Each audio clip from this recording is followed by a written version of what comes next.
بسم اللہ الرحمن الرحیم۔ اعوذ باللہ من ہمزات الشیاطین واعوذ بک ربی ان یحضرون۔ بسم اللہ الذی لا یضر مع اسمہ شیء فی الارض ولا فی السماء وهو السمیع العلیم۔ رب السماوات والارض وما بینہما ورب المشارق۔ اللہم الف بین قلوبنا۔ اے اللہ ہمارے دلوں کو آپس میں جوڑ دے۔ وَأَصْلِحْ ذَاتَ بَيْنَنَا، اور ہمارے آپس کے حالات سنوار دے۔ وَاهْدِنَا سُبُلَ السَّلَام، اور ہمیں سلامتی کے راستوں پر چلا دے۔ حضور نبی مکرم صلی اللہ علیہ وسلم نے ارشاد فرمایا، جب مومن مسلمان اور مسلمان عورتیں ایک جگہ پر اللہ اور اس کے رسول کا ذکر کرنے، ذکر مصطفیٰ اور ذکر اللہ کے لیے حاضر ہوتے ہیں، تو جامع ترمذی کی روایت میں جامع ترمذی کی حدیث ہے اور حضرت ابو امامہ رضی اللہ تعالیٰ عنہ نے روایت کیا ہے، ان اللہ و ملائکتہ، بے شک اللہ اور اس کے رسول، وَأَهْلُ السَّمَاوَاتِ وَالْأَرْضِ وَمَا بَيْنَهُمَا، اور زمین و آسمان کی تمام مخلوق، حَتَّى نَمْلَةُ فِي حُجْرِهَا، یہاں تک کہ چونٹیاں اپنے بلوں میں، اپنے سوراخوں میں، حَتَّى الْحُوتَ، مچھلیاں پانی میں، يَصَلُّونَ عَلَى مُعَلِّمِ النَّاسِ الْخَيْرِ، اللہ تعالیٰ اور ان کے لیے دعائے خیر کرتے ہیں جو لوگوں کو بھلائی کے لیے اور دین کی تعلیم دیتے ہیں۔ الحمدللہ ہم اس صوم میلاد میں اللہ پاک کی قرآن پاک کی تلاوت، نبی مکرم صلی اللہ علیہ وسلم کی سیرت النبی اور خیر دین اسلام کی بھلائی کے لیے سب اکٹھے ہوتے ہیں۔ اللہ تعالیٰ اپنی بارگاہ رحمت میں ہماری اس خدمت کو قبول فرمائے۔ حضرت ابو ہریرہ رضی اللہ تعالیٰ عنہ سے روایت ہے کہ نبی اکرم صلی اللہ علیہ وسلم نے فرمایا، تمام انبیاء کو معجزے عطا کیے گئے اور مجھے سب سے بڑا معجزہ جو تھا وہ قرآن مجید دیا گیا۔ یہ ایک ایسی کتاب ہدایت ہے، یہ ایک ایسی کتاب نور ہے جس میں انسان کی روحانی اور جسمانی تربیت کا مکمل نظام موجود ہے، اور اس میں انسانی معاشرے کی تمام خرابیوں کا علاج جو ہے وہ موجود ہے۔ گھر کی زندگی، ازدواجی زندگی سب سے بڑا سکون کا ذریعہ ہے۔ آج مسلمان دونوں اس خوشی سے، اس نعمت سے محروم کر دیے گئے۔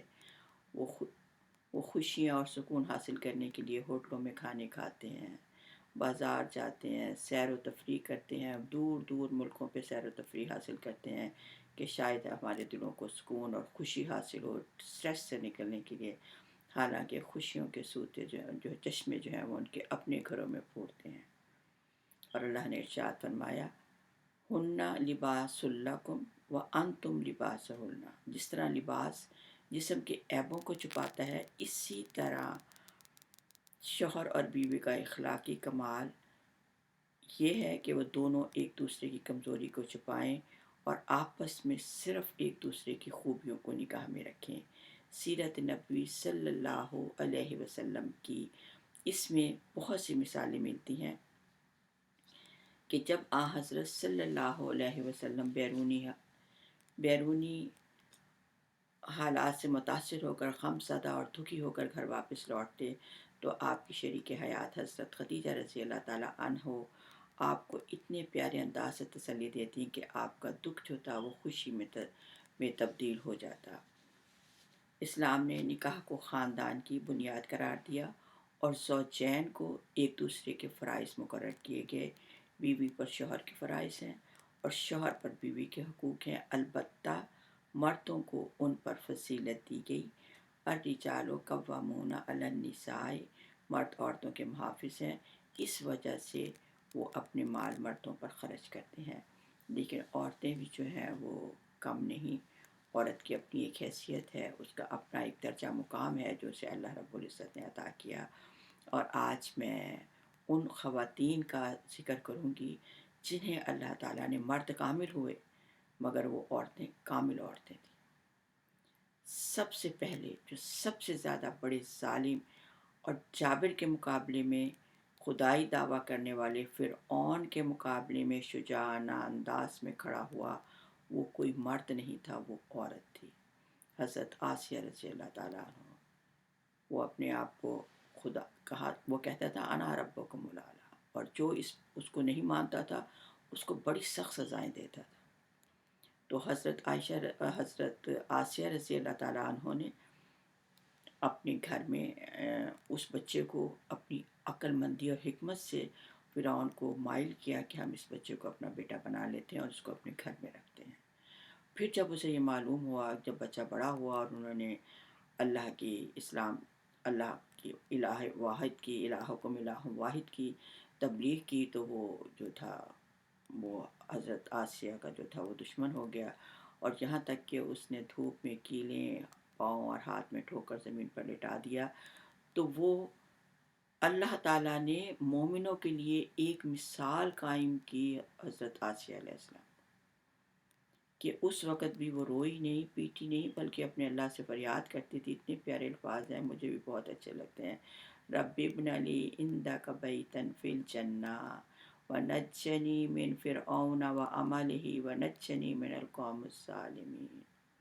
اور اس نے اللہ سے التجا کی کہ میرے پروردگار، میرے لیے بہشت میں اپنے پاس ایک گھر بنا دے، مجھے فرعون اور اس کے عملے سے نجات بخش دے، اور ظالم قوم سے مجھے نجات دے دے۔ تو اللہ میاں جو تھا فوراً جبرائیل علیہ السلام آتے اور آپ کو اشارہ کرتے کہ بتاتے کہ آسیہ جنت میں اپنا بنا ہوا موتیوں کا بنا ہوا گھر دیکھ لی۔ جب وہ گھر دیکھتی تو وہ خوش ہو جاتی تھی، اور فرعون اور اس کا عملہ حیران رہتا تھا کہ اتنی اذیت کے باوجود بھی یہ اللہ کی رضا پر راضی ہے۔ الہکم الہ واحد اس کی زبان پر تھا۔ اور دوسری جو عورت تھی وہ حضرت مریم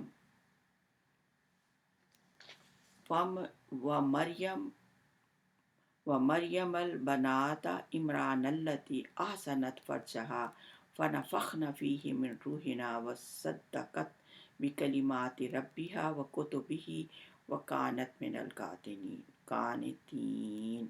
اور دوسری جو جنت کی پہلی سردار تو ہے وہ حضرت آسیہ، اور دوسری جو ہے وہ حضرت مریم رضی اللہ تعالیٰ عنہ ہے۔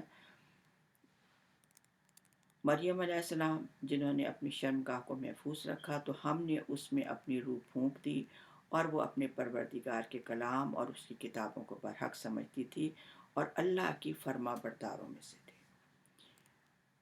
ایک پل میں حمل ٹھہرا، دوسرے پل میں اور تیسرے پل میں جو تھا بچہ جو تھا وہ حضرت عیسیٰ جو تھے وہ پیدا ہو گئے۔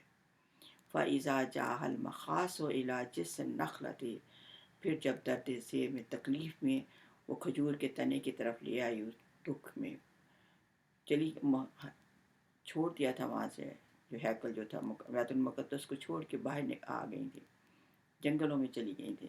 تو قالت یا لیتی مت قبل ھذا وکنت نسیا منسیا، کاش میں اس بچے کو پیدا کرنے سے پہلے مر چکی ہوتی اور میں ایک پھولی بصری داستان ہوتی۔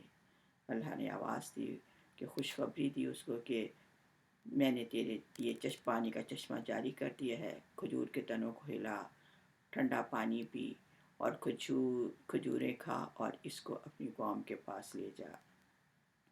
یہ وہ عظیم عورت تھی جنہیں یہ مرتبہ اس لیے ملا کہ اللہ نے انہیں جس شدید آزمائش میں ڈالنے کا فیصلہ فرمایا تھا اس کے لیے انہوں نے سر تسلیم خم کر لیا، اور حضرت مریم علیہ السلام جنہیں موجزے کے طور پر حاملہ کر دیا گیا تھا، اسے بتا دیا گیا کہ اس کا رب اس سے کیا خدمت لینا چاہتا ہے، اور اللہ تعالیٰ نے جنت کی سردار کے مرتبے سے ان کو جو تھا سرفراز کیا گیا۔ اور تیسری جو تھی، اور پھر خانہ کعبہ کو آباد کرنے والی، جس نے مکہ اور خانہ کعبہ آباد کیا، وہ کوئی مرد نہیں تھا، وہ ایک عورت تھی، وہ تھی حضرت ہاجرہ رضی اللہ تعالیٰ عنہ۔ دل پر ہاتھ رکھ کر سوچو کہ بڑھاپے میں گڑ گڑا کر اللہ سے بیٹا مانگا اور اللہ نے بیٹا دیا، پھر حضرت ابراہیم علیہ السلام کو حکم ہوا کہ اسے چھوڑا، تو آپ پہاڑ پر چھوڑ کر آتے ہیں اور چند کھجوروں اور ایک مشکیزہ پانی کا چھوڑ کر واپس جانے لگتے ہیں، تو وہ بھاگ کے نیچے آتی ہیں، کہتی ہیں اے ابراہیم، مجھے اور میرے بچے کو کہاں چھوڑ کر جاتے ہو؟ آپ بار بار یہ سوال کرتی ہیں لیکن وہ کوئی جواب نہیں دیتے۔ پھر آخر کہتی ہیں کیا یہ اللہ کا حکم ہے؟ تو انہوں نے اس بات میں سر ہلایا تو کہا انتہائی اطمینان کے ساتھ کہ پھر میرا اللہ مجھے ضائع نہیں کرے گا۔ قوت ایمانی دیکھو اور فرمانبرداری شوہر کی دیکھو، آج ہم کس مقام پر کھڑے ہیں۔ واپس چلی جاتی ہیں اور اللہ تعالیٰ نے کیا عزت اور مرتبہ کام کیا کہ آج صفا مروہ ان کی یادگار میں کیا، تمام دنیا کے کروڑوں انسان جو ہیں ان کی یاد میں چکر لگاتے ہیں صفا مروہ کی۔ اور سب سے پہلے جس نے روئے زمین میں مبارک ترین پانی پیا آب زمزم کا، وہ بھی حضرت حاجرہ رضی اللہ تعالیٰ عنہ۔ اور سب سے پہلے جو نبی مکرم صلی اللہ علیہ وسلم کا اسلام کی کتنا بڑا اللہ نے عورت کو درجہ دیا، تو وہ عورت حضرت خدیجہ رضی اللہ تعالیٰ عنہ تھی۔ اور سب سے پہلی جو عورت اسلام کی راہ میں شہید ہوئی وہ حضرت سمیہ رضی اللہ تعالیٰ عنہ تھی۔ اور سب سے پہلے جس عورت کی فریاد ساتوں آسمان پر سنی گئی وہ تھی حضرت خولہ رضی اللہ تعالیٰ عنہ۔ تو اللہ تعالیٰ نے تو ان کے شوہر نے ان سے غصے میں آ کے کہہ دیا کہ تم میرے لیے ایسی ہو جیسی میری ماں کی پیٹھ۔ تو وہ روتی ہوئی فریاد کرتی ہوئی حضرت محمد صلی اللہ علیہ وسلم کے پاس تشریف لاتی ہے اور کہتی ہے یا رسول اللہ، میرے 4 بچے ہیں، اگر میں اپنے بچے شوہر کے پاس چھوڑتی ہوں تو میرے بچے رل جائیں گے، اور اگر میں خود لے کر جاتی ہوں تو میرے بچے بھوکے مر جائیں گے، میں اپنے شوہر کے بغیر نہیں رہ سکتی اور شوہر میرے بغیر نہیں رہ سکتا، آپ کچھ کیجیے۔ آپ خاموش رہتے تھے تو وہ لڑتی تھی، تو جادلوں کا جھگڑا کرتی تھی۔ تو قد سمع اللہ قول، تو اللہ نے وحی نازل کی، قد سمع اللہ قول التی تجادلک فی زوجہا وتشتکی الی اللہ۔ اے میرے نبی، جو عورت تم سے اپنے شوہر کے بارے میں جھگڑتی تھی اور اللہ سے اپنے غم و الم کی فریاد کرتی تھی، اللہ نے اس کی التجا سن لی۔ واللہ یسمع تحاورکما ان اللہ سمیع بصیر۔ اور اللہ تعالیٰ نے اسی وقت وحی کا نزول جو تھا وہ حضرت صلی اللہ علیہ وسلم کو جو تھا وہ نزول ہوا، اور پھر اس کی اللہ نے حد کفارہ ادا کیا کہ جو شخص ایسے کہہ لے تو اس کے لیے آپ نے جو تھا کفارے کی شرط لگائی تھی کہ یا تو یہ غلام کو آزاد کرے گا۔ تو آپ نے اس کے شوہر سے پوچھا کہ اس کا کفارہ تمہیں دینا پڑے گا جب تم اپنی بیوی کے پاس دوبارہ جاؤ گے۔ تو اس نے کہا کہ یا رسول اللہ، میں تو ایک غریب آدمی ہوں، کیسے غلام آزاد کر سکتا ہوں؟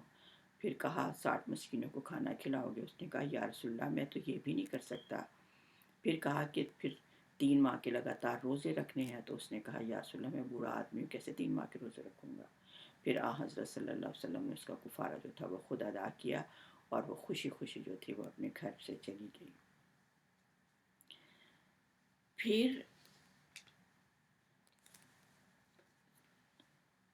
ایک وہ عظیم عورت بنت حضرت زینب بنت علی، جس نے قصر یزیدی کو لرزا دیا تھا، وہ کوئی مرد نہیں تھی، عورت تھی، صرف اپنے خطبات کے ذریعے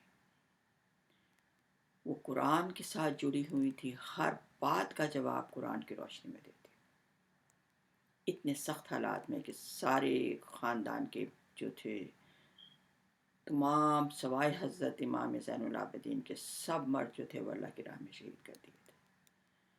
جب اس نے پوچھا